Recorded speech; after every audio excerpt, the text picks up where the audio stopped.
Hello, I'm Peter Master Koi Wrestling, and I just played in a Clark Harmon Memorial. And this is my round two versus Ormanbek Kobanov, a very solid A player. And we had quite the battle, but I did end up winning this. But let's see how. And it's very interesting because both kings were stuck in the middle with queens on the board. It's a pretty wild game, and there were hanging pawns everywhere. So let's go ahead and see what happened.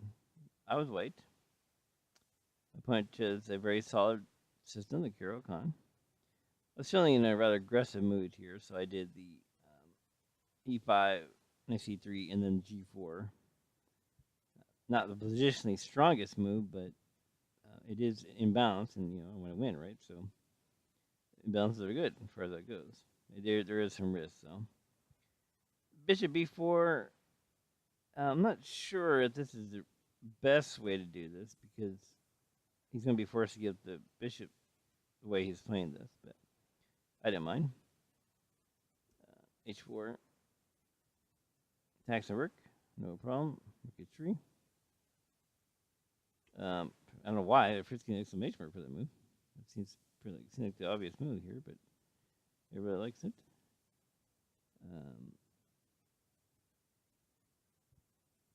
So here I'm like, oh, I can win the bishop pair because if he moves back, I can take here, the knight e4, or he takes the knight, which he does. But now I got the dark square bishop, so I was happy with it so far. Fritz says I'm slightly better. I want to stop c5, so that's what bishop e3 does.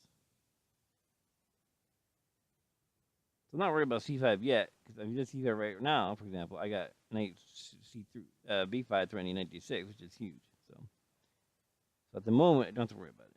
Not yet. Of course, he's going to change things, naturally.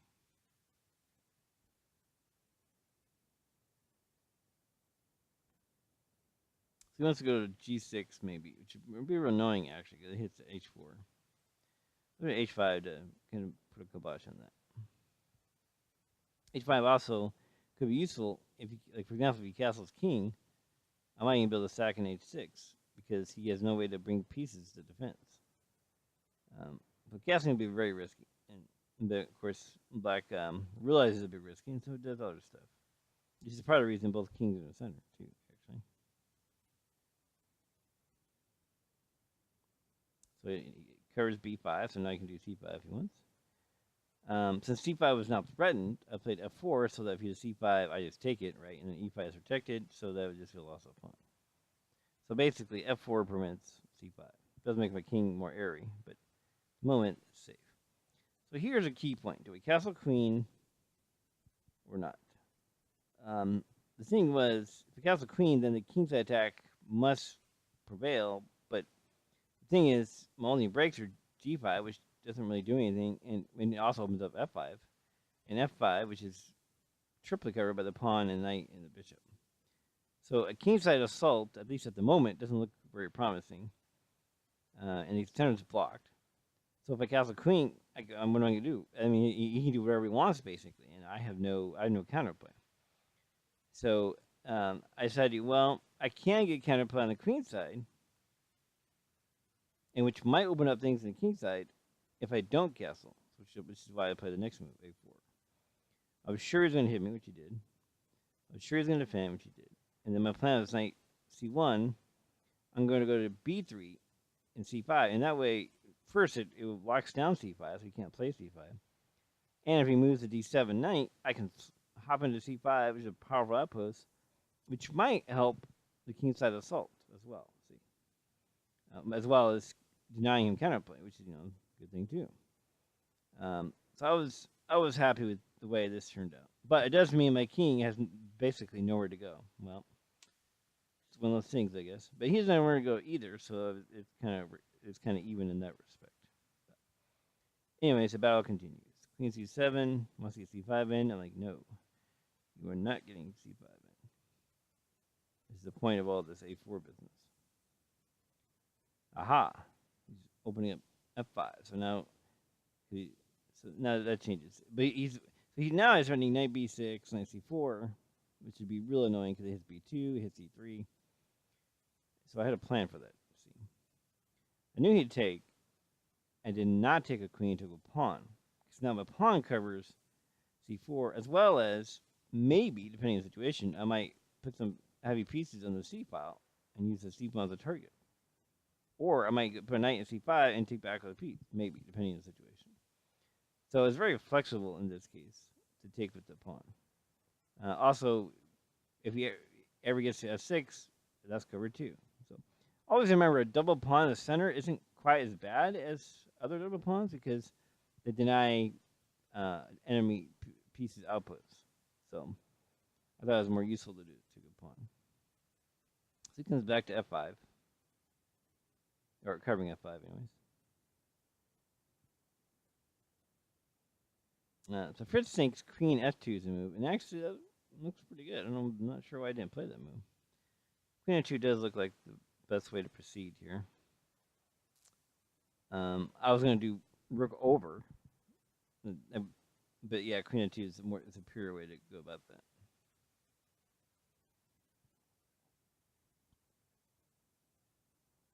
So here, Fritz says this castle king, and he's equal.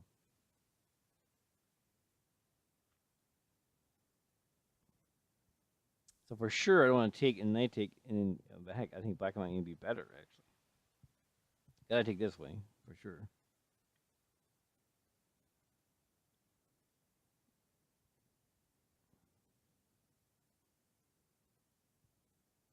So Fritz says this rook AE1, I have a clear advantage.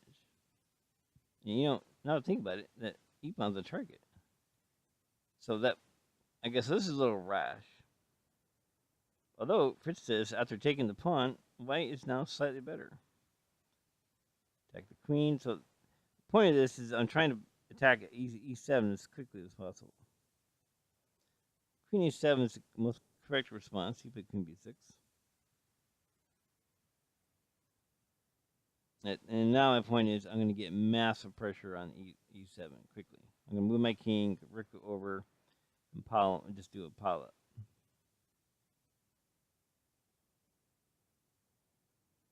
And of course, pawn take would be a blunder because this is the end basically. So,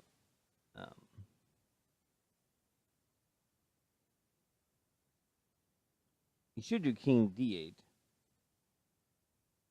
Here I had to put king f2 and I get clear advantage. I played this. I was sure he wasn't going to he's just going to play rook over, which is exactly what he did. He should have done knight c8, made it equal. Check. Freaking the exclamation mark. Oh, this is just a trait, but I just put his king in the center, so it's good for that.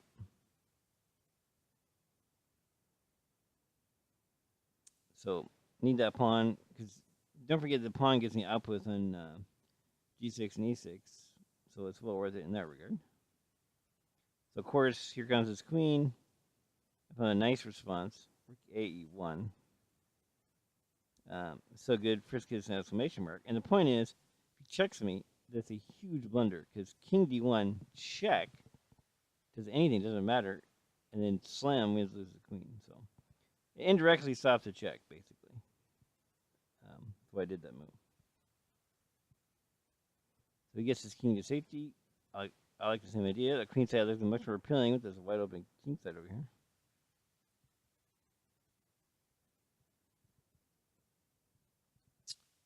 Interesting enough, Fritz says queen g2 is the most accurate move.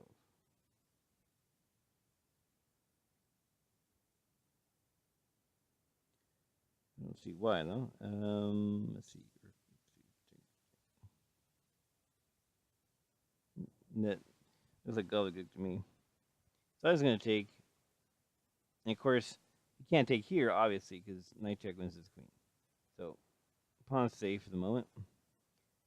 Queen c2. My point was if you did like knight here, I had knight here, threatening rook e7. It's interesting. Highly interesting. That was my point, doing it this way. Also, knight b5 might be interesting depending on what happens. So that's why I did all this.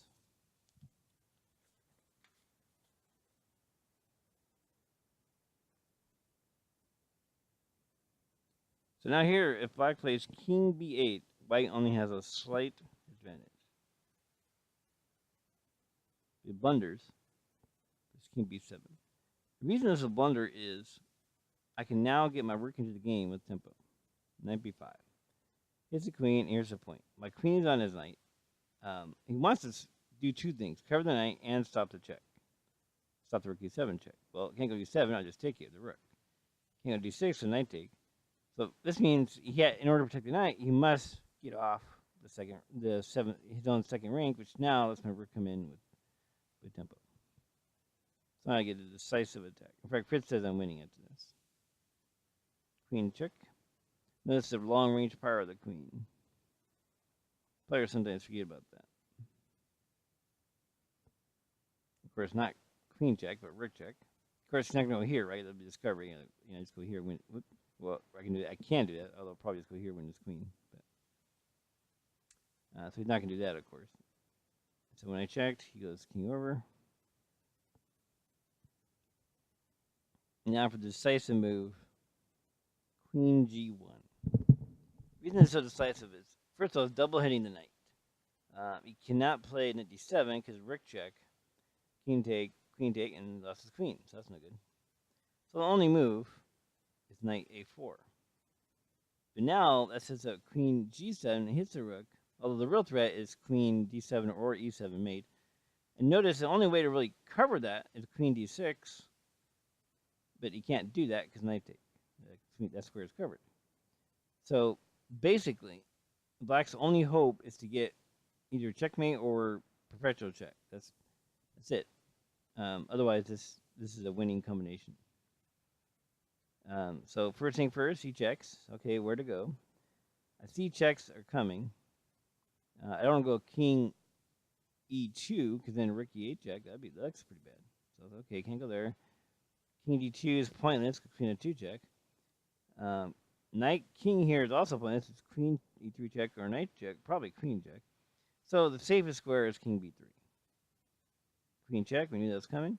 And we don't want to move up because then he gets pawn checks, right? So I'll move back. And then queen check. Its point being that if I do rook check, he can go, or rook block, he goes queen take pawn check and keeps the checks going. So here I did see a defense. So take the knight. Check. Rook comes all the way back from the offense to the defense. Keep in mind that his rook's still hanging, so he has only one check left. Pawn interposes. And now his queen's under attack and the rook's hanging. Only defense is queen e8, and then the coup de grace, queen c7. He actually resigned after d4. So that was exciting Caro-Kann, and I hope you guys enjoyed it, and I'll see you guys next time.